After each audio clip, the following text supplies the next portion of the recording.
नमस्कार विद्यार्थी मित्रांनो, आपण आज या व्हिडिओमधून व्हॉटने सुरू होणारे प्रश्न कसे तयार करावेत ते शिकणार आहोत.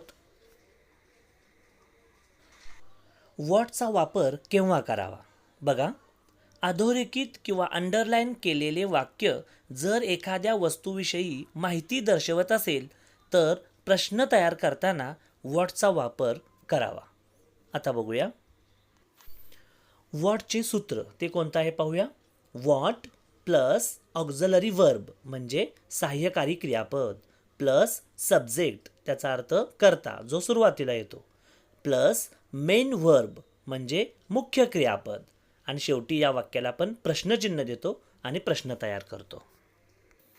आता आपण पाहूया सहाय्यकारी क्रियापद auxiliary verbs am, is, are, was, were, have, has, had, will, shall, would, should, do, does आणि डीड ही आहेत सहाय्यकारी क्रियापद.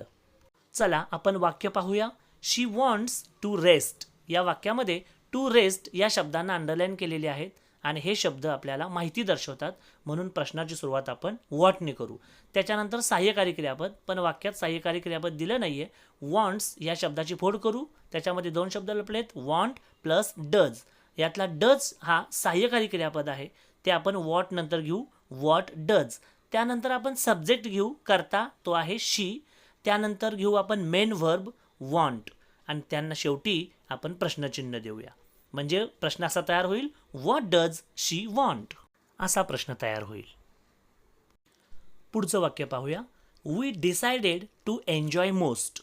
आता या वाक्यामध्ये टू एन्जॉय मोस्ट या शब्दाला अंडरलाईन आहे आणि हे शब्द आपल्याला माहिती दर्शवतं म्हणून वॉटने सुरुवात करूया, वॉट. त्यानंतर सहाय्यकारी क्रियापदासाठी आपण डिसाइडेड या शब्दाची फोड करूया. त्याच्यामध्ये डिसाइड आणि डीड हे दोन क्रियापद लपलेत.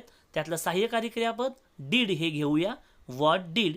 त्यानंतर घेऊया सब्जेक्ट म्हणजे करता तो आहे वी. त्याच्यानंतर घेऊया मुख्य क्रियापद ते आहे डिसाइड आणि मग शेवटी त्याला आपण प्रश्नचिन्ह देऊया. म्हणजे प्रश्न असा तयार होईल, व्हॉट डीड वी डिसाइड. आता आपण साधे प्रश्न कसे तयार करायचे ते पाहूया. इट इज अ पेन हा पेन आहे. व्हॉट इज इट हे काय आहे. दे आर प्लेईंग ते खेळत आहेत. व्हॉट आर दे डुईंग ते काय करत आहेत. शी इज कुकिंग ती स्वयंपाक करत आहे. व्हॉट इज शी डुईंग ती काय करत आहे. टुडे इज मंडे आज सोमवार आहे. What day is it today आज कोणता वार आहे. असे साधे प्रश्न आपण तयार करू शकतो. हे वाक्य पहा. I want to eat pizza. Pizza हे आन्सर आलं पाहिजे असा प्रश्न तयार होईल. What do you want to eat. दुसरं वाक्य पहा. She wants to eat pizza याचंही उत्तर पिझ्झा आलं पाहिजे तेव्हा प्रश्न असा तयार होईल, what does she want to ईट.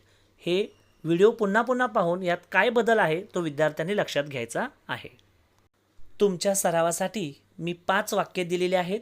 व्हॉटने तयार होणारे प्रश्न तयार करा आणि तुमच्या विषय शिक्षकांना दाखवा.